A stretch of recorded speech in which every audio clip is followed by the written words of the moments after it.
then becomes by appointment the Acharya of the organization. So Prabhupada didn't want to have an appointment system, that's a fact. Yeah, because there's another history there about the 11 zonal acharyas, as we call them. But the intention there was not that the number of acharyas in ISKCON, even if you take it that he named 11 to start with, it was just to start with. The intention was that anybody that became qualified would still be given the chance to perform that service. So Prabhupada, he wanted at least to have his senior men working on a platform of agreement and cooperation, where they could share the burden, share the realizations, and in one sense almost democratically run the movement by vote. It's not exactly democracy, and I'm not sure whether there's a word that's been termed which covers the style of management that we have.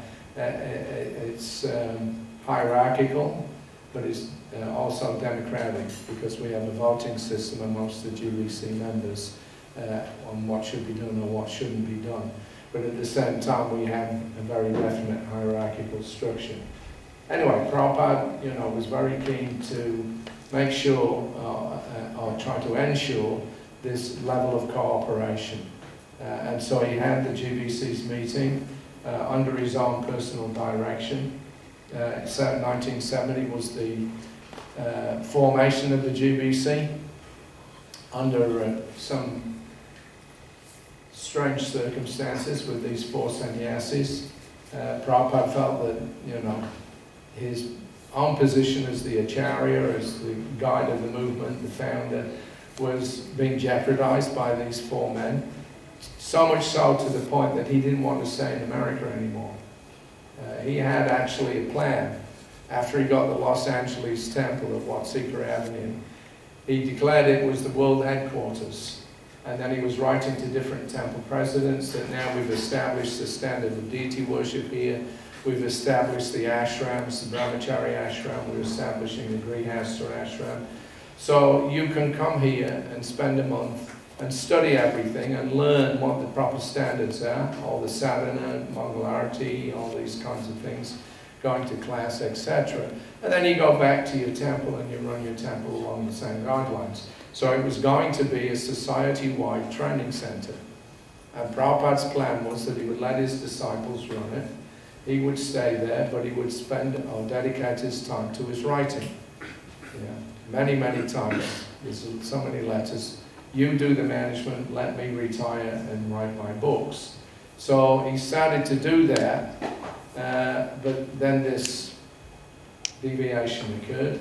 And so Prabhupada decided he had to go somewhere. He couldn't stay in the scene. And he called for several GBCs, or several senior men, Tamal Krishna, Bhagavan, Kirtananda, Hayagriva, what to do. So Tamal Krishna had to come all the way back from Europe to specially deal with this problem. So he flew all the way back in. As soon as he arrived, he was filled in what was happening.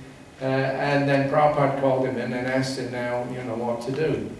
I think, I can't stay here, I have to go somewhere else. So then Tamal said, okay, well, what about Florida? Because there were a couple of new temples there, but no, there was no temple in Florida at that time. So he suggested something like that. Prabhupada said, no, not far enough. So then he said, well, what about coming to Europe? And Prabhupada said, no, not far enough. And it ended up, he went back to India. And it's a curious choice at that time. The background of that is that Prabhupada had become thoroughly disgusted with India. When he left and he started getting some success in the West, he decided, my mission is in the West. I've left India behind. They're not interested anymore in these kinds of things anyway. And he had a very low opinion of Indian politics and management and cheating that was going on every level. So he felt that his mission was going to be in the West, and he was going to base himself in Los Angeles and stay there. And then all of a sudden this thing happens. Now he feels he can't stay there anymore, so where is he to go? So then the plan was made that he would go in early August to Japan. and spent several weeks there because there was book printing that was just being lined up. Prabhupada was personally supervising that. And he took 4 sannyasis with him. There were the 4, none of the previous 4, but then he also, about a week after them, or in early August, he gave sannyas to another batch, Madhavisa, Devananda, and several others. And he headed off to Japan. Then from Japan, he was going to go to India. So that had not been his original idea, to go back to India. And in fact, he went before the deities, Rukmini, Dwarkadish. I think there was a small deities at that time. And he was actually crying that I don't know why you're sending me back to India. I never wanted to go back to India. I thought you wanted me to serve here. He was actually, you know, talking with the deity and saying, why are you sending me back to India? But apparently Rukmini Dwarkadish insisted and actually did it. So when Prabhupada came back to India, of course, at the end of August in 1970, it was, you know, to a tremendous reception and recognition, and everything suddenly took off. India became the place, you know, for the ISKCON movement to start concentrating on. But at the same time, anyway, before Prabhupada came back, before he left Japan and went to India, there was the Janmashtami festival. That was in late August. And everybody was headed out to New Vrindavan. And originally Prabhupada himself had said that he was going to attend Janmashtami in New Vrindavan. So the word had got out, Prabhupada's going to be there. Many, many devotees from all over the country converged there. But in the meantime, Prabhupada had gone to Japan. And so these first GBC members that he formed, they were all going, most of them were going to New Vrindavan. And when they got there, then these 4 sannyasis were there. And now that, you know, their status had been improved because, you know, they had the dandas, everybody was respectful. And then they started to preach another kind of deviant philosophy. On the one hand, they've been corrected because they were actually trying to keep Prabhupada away from the devotees, or keep the devotees away from Srila Prabhupada. It was a philosophical misconcept that they had, but that was the effect of it. And then when they were corrected by Prabhupada, then Brahmananda said, then the pendulum swung the other way. Instead of minimizing Prabhupada, as they've been, you know, accused of, then they started to maximize it, to balance things out. So then they started telling all the devotees in New Vrindavan, Prabhupada is actually Krishna himself. And because we failed to recognize that he's really God himself, he's therefore left the movement. So he's not connected with this movement anymore. So it was so shocking to the devotees. Many of them were crying and, you know, what's happening, and they were completely bewildered. So then the GBC members, the newly formed GBC, never had a meeting before.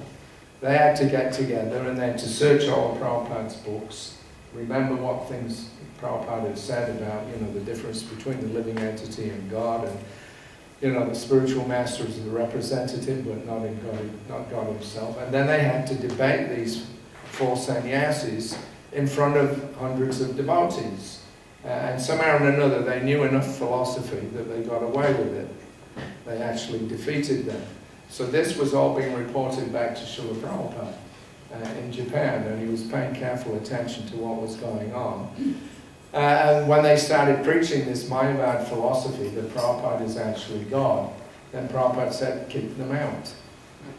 So that was the very first problem that the GBC ever had to deal with in ISKCON, to kick out 4 new sannyasis and not allow them back into the temples. And they did it. On Prabhupada's word, you know, I think they went to Boston after the festival, and then they came down to Detroit.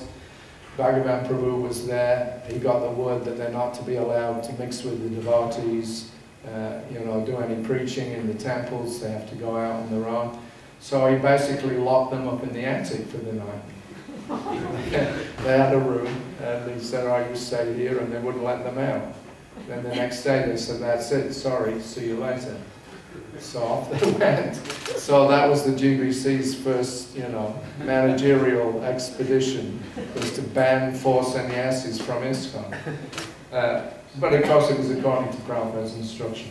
Anyway, I'm just trying to give a bit of background here about the GBC, because the GBC is such a significant component in ISKCON's development and future.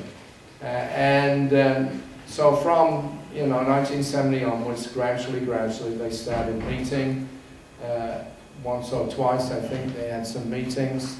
There was later in 1972 when Prabhupada was in Australia on his second visit there.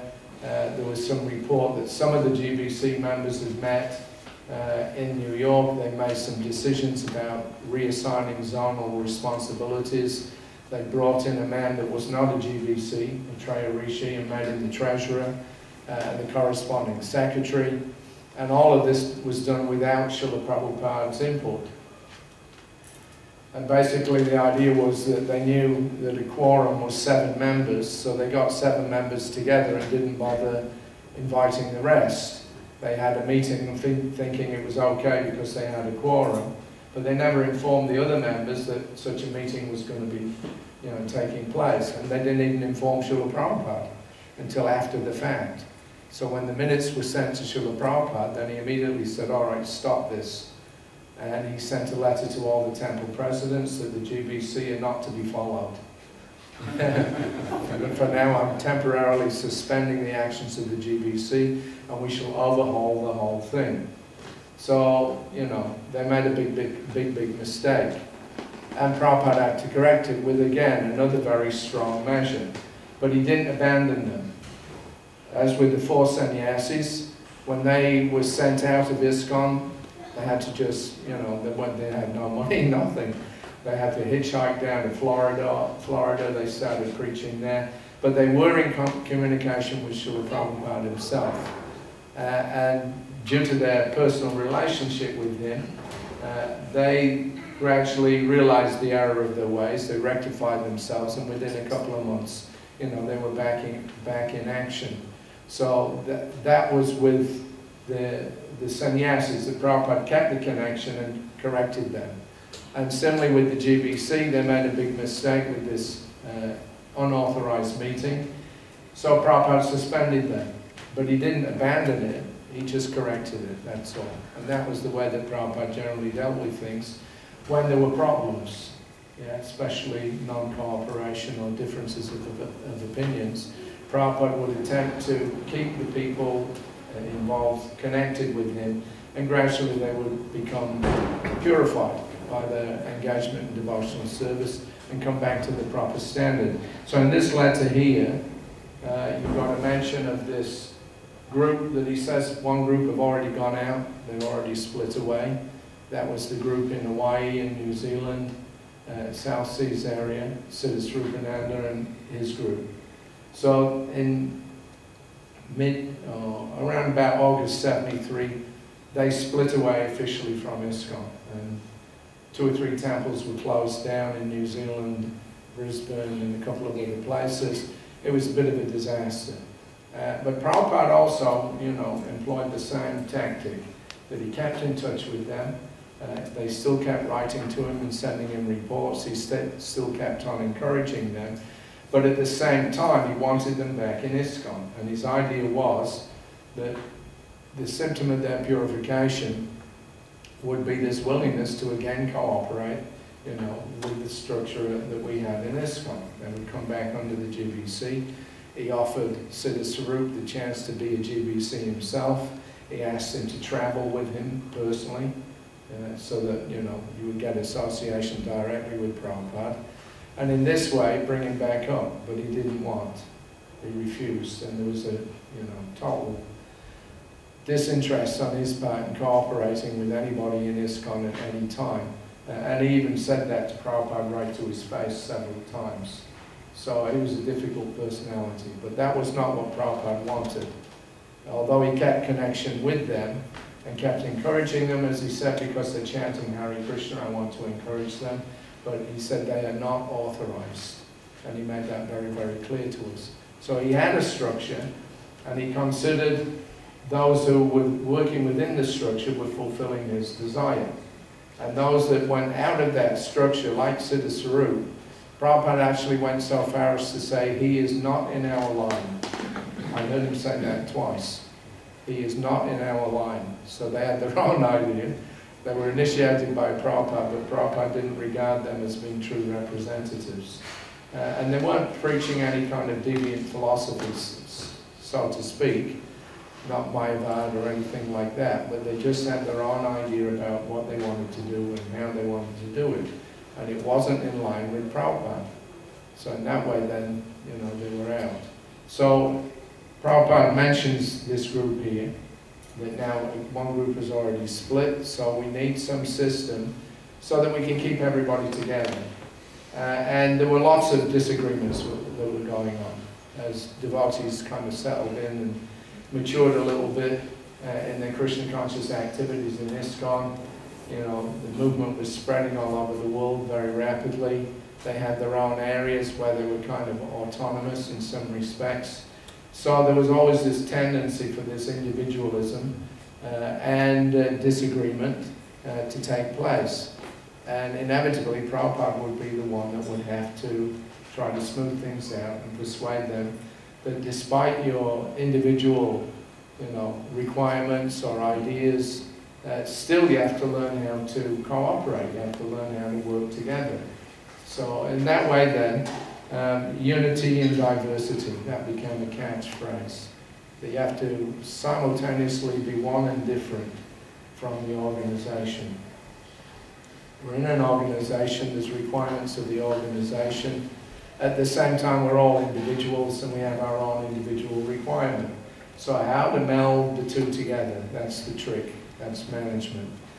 How to, somehow or another, fulfill the individual needs and fulfill the needs for preaching in a big worldwide organization. There's a nice letter, I'm just going to read, from Atreya Rishi. I think it's about a year after this particular one that I just read out, where Prabhupada kind of explains the philosophy a bit more in terms of oneness and difference. So he writes to Atreya Rishi. This is February 72 actually, it's before that unity and diversity, the year before. He says, I'm in due receipt of your very nice letter of January 72 and very much pleased by the sentiments expressed therein. It is not so much that because there may be some faults in our God brothers and God sisters, or because there may be some mismanagement or lack of cooperation, that this is due to being impersonalists. Interesting. It is, this was that sometimes we think like that, you know, a lack of empathy in dealing with each other, a kind of failure to recognize our individual needs is a kind of a symptom of impersonalism. You know, we don't deal with each other in a very personal way, we just mechanical demands this and that and the other.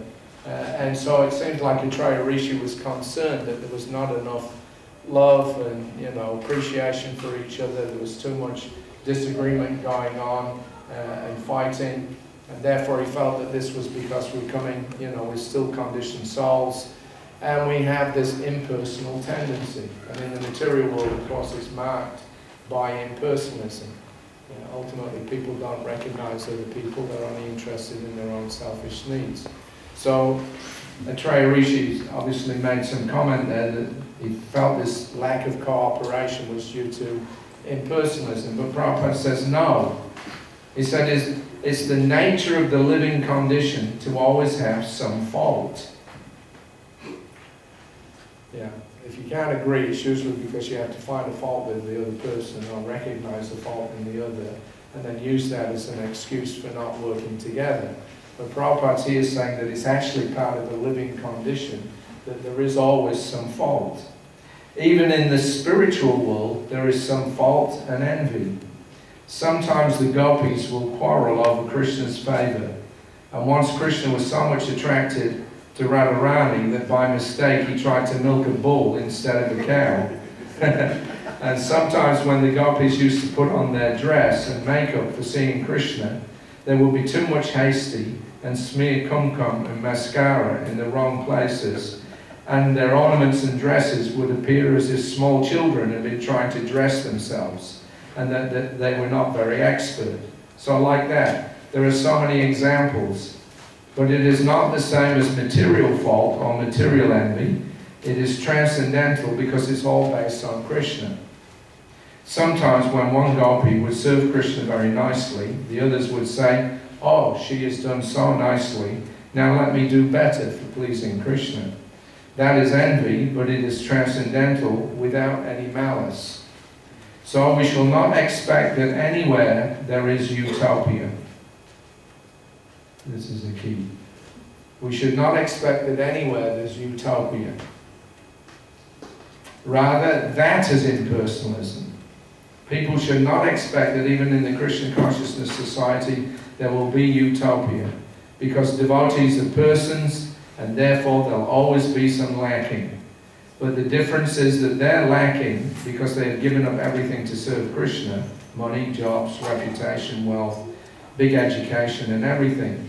Their lackings have become transcendental because despite everything that they may do, their topmost intention is to serve Krishna. So that's a very important point.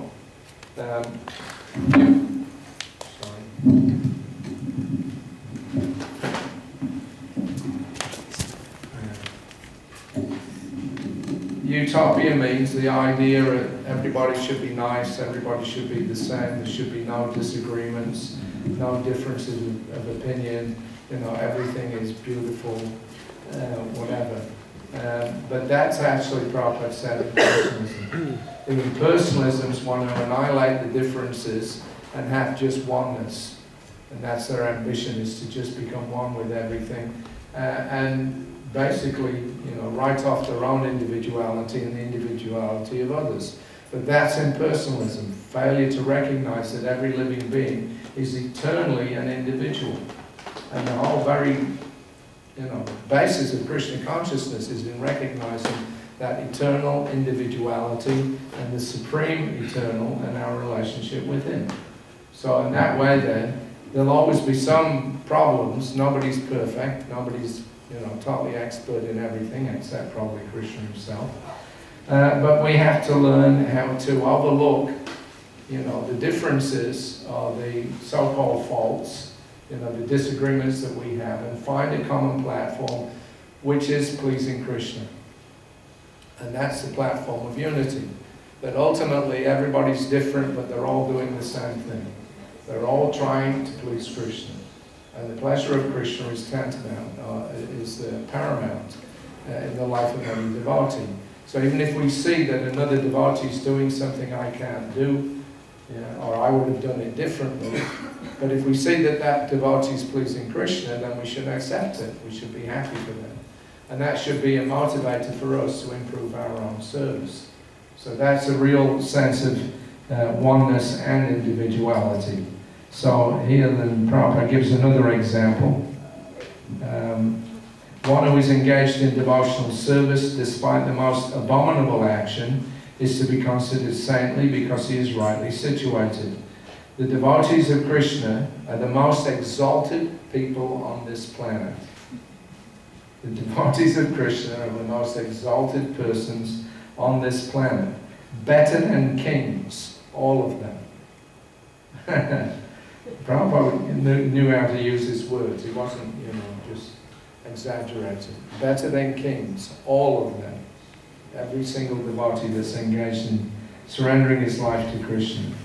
So we should always remember like that, and like the bumblebee, always look for the nectar or the best qualities of a person, not like the utopians, who are like the flies, who always go to the open sores or find faults in the person.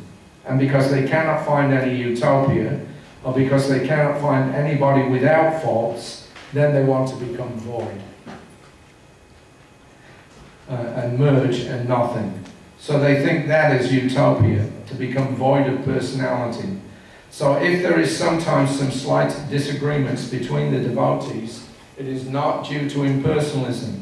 But it is because they are persons, and such disagreements therefore should not be taken seriously.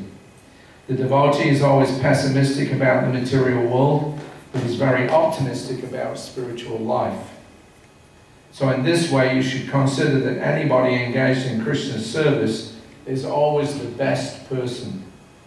I'm very pleased that you're assisting your God brothers so nicely. Yes, this is our real position, to be servants of the servants of the servants.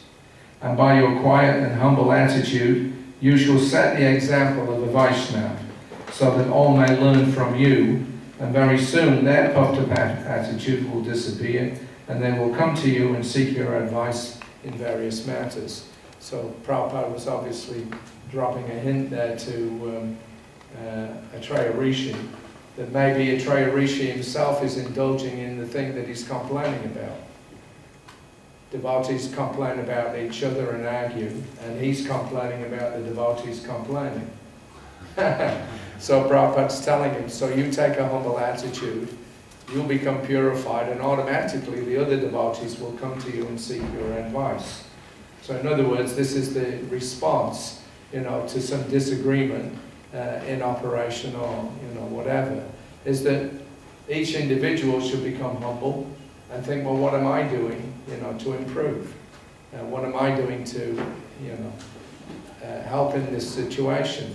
And if we ourselves individually improve, automatically other devotees will respond to that in a favorable way. I know when I first joined the movement in 1972 in Sydney, in some respects it was a wild time. Australia at that time was pretty much like America was in the 67 or 68. We had a temple president. He was 19 years old. Yeah, he was Mahananda. And he had been sent from America especially because he was a senior man. He was going to help, with the preaching and show us the right sense. He was 19 years old. On top of that, he had red hair. So, he was like the epitome of the red-headed, go-getter. He was a brilliant guy in many ways, but he was very young and very immature. And when I joined the temple, there were about 10 or 11 devotees in Sydney and about half a dozen in Melbourne. And that was like mid-February. When Prabhupada came on April the 1st, the temple had 44 devotees. So we went from 10 to 44 in 3 weeks, or 6 weeks. Every day we would go out, so we would chant all day on the street for 6 hours at a time. We'd come back and there'd be somebody new sitting there waiting to join up. So it was very dynamic, exciting time, but of course nobody knew anything. None of us had any real idea about spiritual life. Whatever realization it was that had brought us to the temple, that was fine, but the subtleties and nuances of practicing Krishna consciousness, forget that. It was wild. So we were always having arguments and fights, and different people had different opinions, and of course we were coming from a very Rajasic and Tamasic background, so there'd be a lot of tension and sometimes angry fights and things like that. So one of the ways that we dealt with that was that after fighting, then you had to go to the person that you've been fighting with and offer your obeisances. And as soon as you did that, immediately all the tension disappeared. It was like magic. You just take this humble stance, offer your obeisances, and boom, then you were friends again, and things went on. So Prabhupada's telling the same thing here to Atreya Rishi, that you yourself, you take this humble stance. If there's difficulty, people are not listening to you, they're not cooperating with what you want them to do, you just be very, very humble. And then gradually,